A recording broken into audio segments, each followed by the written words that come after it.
योगी आदित्यनाथ ने कहा है कि इस बजट से तमाम लोगों की तरक्की होगी। रियासत के तमाम लोगों को नजर में रखते हुए ये बजट तैयार किया गया। 25 करोड़ जनता की जनाकांक्षाओं की भावनाओं के अनुरूप प्रदेश के समग्र विकास को ध्यान में रख करके गांव, गरीब, किसान, नौजवान, महिलाएं, श्रमिक और समाज के प्रत्येक तबके को ध्यान में रख करके बनाया गया है।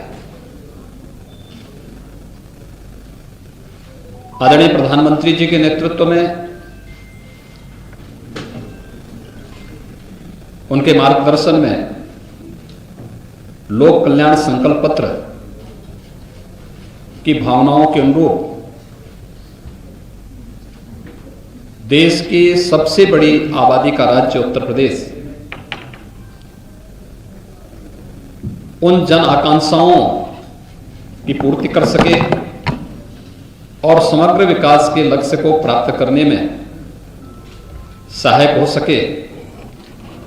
इस दिशा से उत्तर प्रदेश सरकार का यह बजट 5 वर्षों का एक विजन भी है, जो प्रदेश के सर्वसमावेशी समग्र विकास के साथ साथ एक उज्जवल भविष्य की रूपरेखा भी